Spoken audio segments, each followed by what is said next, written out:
the Liberals spend come right out of the pockets of Canadians. Under Trudeau, the Liberals' consumer carbon tax made everything more expensive, while their record spending led to higher prices and lower paychecks, with the debt burden falling on younger Canadians most of all. Now, this Prime Minister is doubling down in his budget with an industrial carbon tax, more costs, and billions more in deficits.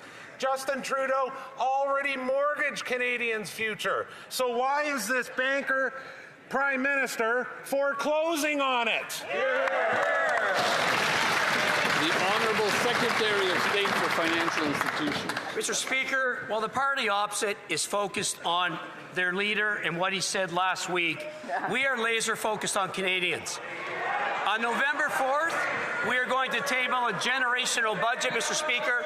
We are going to invest in Canadians, we are going to invest in Canada, and we are going to build. We are going to invest in infrastructure, defence, housing. Mr. Speaker, we believe in Canada. I ask the party opposite to support our budget on November 4th. Thank you, Mr. Speaker. The Honourable Member for Newcastle-Glenbury. I ask the party opposite, haven't Canadians sacrificed enough? For 10 years, they've paid the price for a Liberal carbon tax. This government falsely claimed would put more money back in their pockets than it took out. Now, this Prime Minister is pulling the same stunt with his industrial carbon tax. He claims there's no impact, even as it increases costs on farm equipment, fertilizer, and ultimately groceries. Conservatives want an affordable plan. Will the Prime Minister scrap his industrial carbon tax in his budget so families can eat again? The Honourable Secretary of State. Mr. Speaker, while the party opposite is focused on imaginary taxes, we are focused on real tax cuts, cutting taxes for 22 million Canadians, cutting the GST for first-time homebuyers. Interest rates are going in. We're moving forward with initiatives like the school food program, personal support workers credit. Mr. Speaker, we're focused on affordability for Canadians. I wish the party opposite would stop the rhetoric, get on board, support our budget November 4th. Thank you. The Honourable Member for Algonquin, Renfrew, Pembroke. Mr. Speaker, the Liberals aren't satisfied with 2.2 million Canadians visiting a food bank a month. The new fuel tax will chew up any savings at the gas pump. Grocery prices haven't come down since COVID. Now, we'll never get a break at the cash register. Will the Liberals kill the new fuel standards tax so people can afford to eat? The Honourable Secretary of State for Children and Youth. Thank you, Mr. Speaker. The members opposite remain fixated on imaginary taxes, and on this side of the House, we remain focused on the supports for Canadian families to help them fight food insecurity.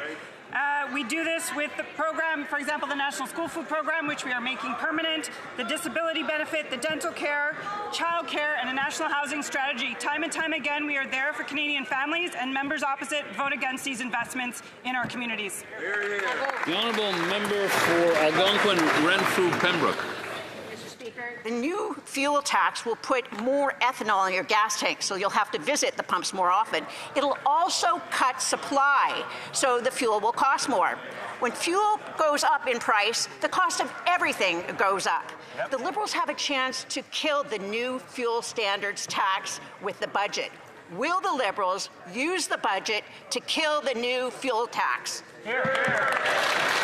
The Honourable Parliamentary Secretary to the Minister of Finance. Mr. Speaker, we empathise with struggling families, but unlike Conservatives, our government is stepping up to help them with affordability. We cut taxes for 22 million Canadians, reduced GST on new home purchases, significantly reduced childcare fees, cut the cost of basic dental coverage, and funded healthy food in schools. Common sense says when families save money on their taxes and on childcare and the like, they have more to spend on groceries. But common sense doesn't seem to be so common in the Conservative Party today because they've opposed all of these cost savings measures. Canadians want to know, where are the common sense Conservatives? The Honourable Member for Vaughan Woodbridge. Mr. Speaker, Speaker, if their policies worked, why are over 700,000 children lining up at food banks? The Prime Minister promised he'd be judged by the cost at the grocery store. Well, the verdict is in. Food inflation up 4%. We now have 2.2 million people visiting food banks in a single month. And by the federal government's own analysis, a $1.3 billion food packaging tax that's baked right into the cost of every meal. So while Canadians are skipping meals, these Liberals are feasting on new taxes. Will the Prime Minister stop cooking up new hidden costs and scrap his food packaging tax so Canadians can afford to live? The Honourable Secretary of State for Labour. Conservative members seem to enjoy talking Canada down, talk about imaginary taxes. It's almost as if they're cheering for the LA Dodgers instead of Canada's team last night. Mr. Speaker, while Conservatives vote against measures that support Canadians, we're investing in them.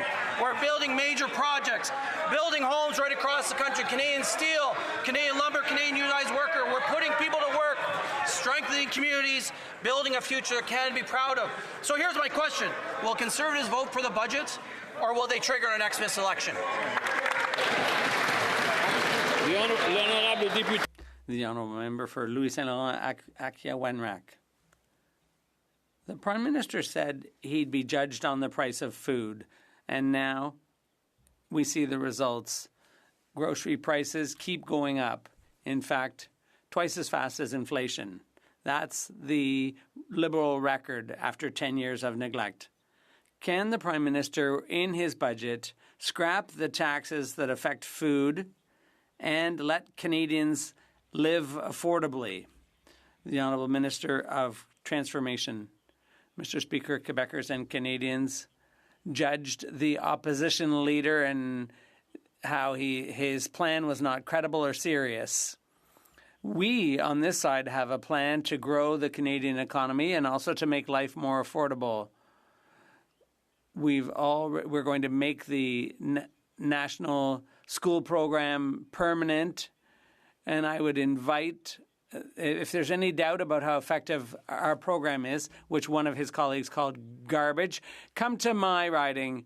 We'll visit some of these places, the United Way and so on, and see how effective the programs are. The Honourable Member for Louis Saint Laurent Akia and Wenrack. Mr. Speaker, these Liberals are so effective that there are over 2 million Canadians using food banks monthly. 2.2 million Canadians. That's the record of this Liberal government after 10 years. Shame on those people. And this is what people are beginning to realize. The more the Liberals spend, the more things get expensive for Canadians. Can the Prime Minister scrap food taxes in his budget and allow Canadians to have an affordable life? The Honourable Minister. Mr. Speaker, he'd like to talk about a direct impact on Canadians and on the cost of living. Let's talk about the National School Food Program. That's $800 per family. What about the fact that we've cut taxes for 22 million Canadians? That's also $800 per family. And what about the child benefit, which raised so many children out of poverty? Those are all programs they would have scrapped. And while we're at it, let's talk about the dental care program. 20,000 people in his riding alone have had new access to dental care. That's the thing. Those are the things they'd get rid of on the other side of the House, Mr. Speaker.